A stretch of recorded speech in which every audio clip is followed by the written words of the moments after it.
budayanya sama, ya. Semakin dekat persamaan seseorang dengan yang lain, semakin berpotensi hubungan mereka menjadi langgeng. Nah, kalau berbeda agama, Al-Quran membolehkan pria muslim menikah dengan ahlul kitab, orang Yahudi dan orang Kristen. Jangan sampai kalau lelaki muslim muslim menikah dengan wanita non muslim, jangan sampai dia dipengaruhi oleh wanitanya sehingga keluar dari agamanya. Agama menghendaki agar tuntunan agama itu diperhatikan oleh setiap penganut agama.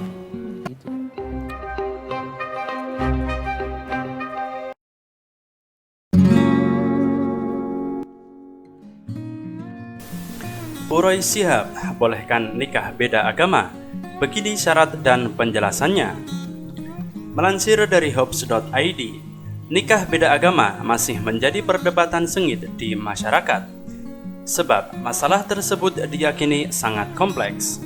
Di Indonesia, nikah beda agama secara hukum diizinkan. Hanya saja setiap agama memiliki perspektif dan aturan yang berbeda-beda. Kejadian di Semarang beberapa waktu lalu mengangkat kembali isu tersebut ke permukaan. Beberapa waktu lalu sempat ramai di media sosial soal nikah beda agama tersebut. Seorang wanita muslim menikah di gereja dengan pria Katolik. Yang menjadi sorotan warganet adalah si wanita mengenakan hijab dalam busana pengantinnya. Beberapa tokoh agama mengecam pernikahan beda agama tersebut.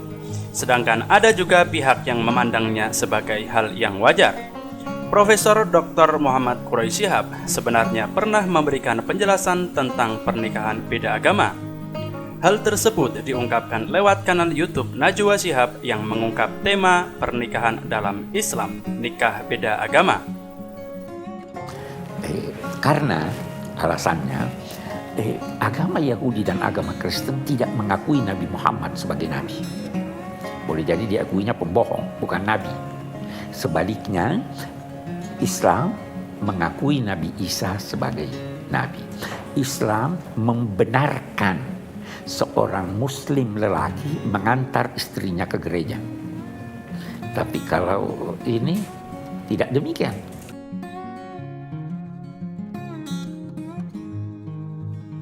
Sehingga Islam membenarkan pria muslim menikah dengan ahlul kitab. Tidak sebaliknya. Karena dikhawatirkan kalau lelaki yang non muslim ini menikah dengan muslimah, bisa jadi dia dipaksa.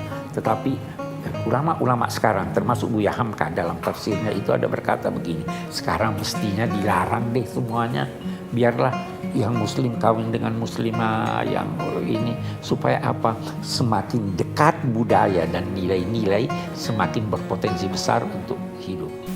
Video yang diunggah pada 24 September 2018 lalu tampaknya masih relevan hingga sekarang. Profesor Quraisy Shihab dalam video tersebut membeberkan pengetahuannya terkait perkawinan beda agama, sebagaimana tafsir dalam Al-Quran. Direktur Pusat Studi Al-Quran tersebut memaparkan bahwa Al-Quran mengizinkan pria muslim menikah dengan perempuan ahlul kitab seperti Yahudi maupun Kristen. Karena alasannya, agama Yahudi dan agama Kristen tidak mengakui Nabi Muhammad sebagai nabi. Sebaliknya, Islam mengakui Nabi Isa sebagai nabi. Terang Quraisy Shihab kepada putrinya Najwa Shihab yang menjadi teman berbincang dalam video tersebut.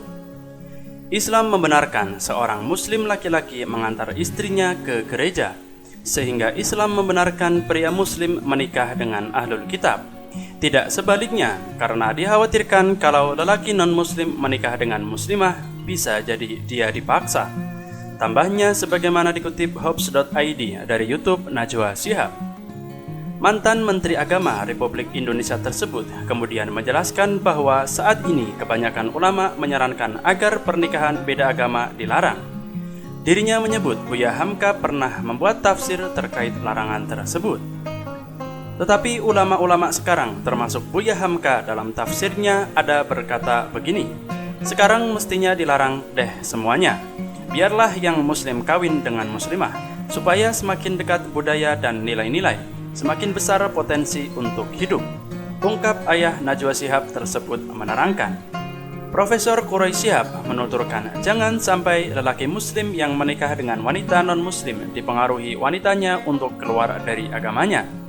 Agama menghendaki agar tuntutan agama itu diperhatikan oleh setiap penganut agama. Ungkap mantan Menteri Agama Republik Indonesia tersebut menutup penjelasannya. Wal muhsanatu minal mu'minat lan wong sing terhormat sanga mukminat. Wal muhsanatu lan wong sing terhormat harair minal ladina utul kitab min qablikum. Ya khilul lakum an tankihuna ya halal kok kan. Nah iki fikih malih ya sensitif. Secara asli nase Quran, wong wedok ahli kitab, cek Yahudi, cek Nasrani halal dikawin wong Islam. Aja wale lho, wong wedok. Jadi Mas Pur mengaji teng mriki lho terang. Dadi asli teke muhsanat. Muhsanat tak tembunge mu'an wong wedok. Wong wedok lho kowe. Wong wedok ahli kitab Yahudi Nasrani oleh dihalin wong Islam lanang. Nggih. Jadi mboten swalike tiyang lanange Kristen utawi Yahudi wong Islami. Mergo cara teorine kemungkinan penguasaan wong lanang. Jadi nek wong lanange Islam itu tetap mungkin menguasai bojo Kristen ya. Tapi ora swali. Malane sing ning kene dibakat sing halal wal muhsanatu minal mu'minat wal muhsanatu minal ladina utul kitab min qablikum. Dadi wong wedok.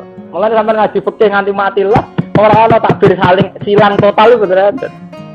Tetep batase wong wedok. Jadi wong Islam iku oleh ngawin wong Islam dhewe. Nggih.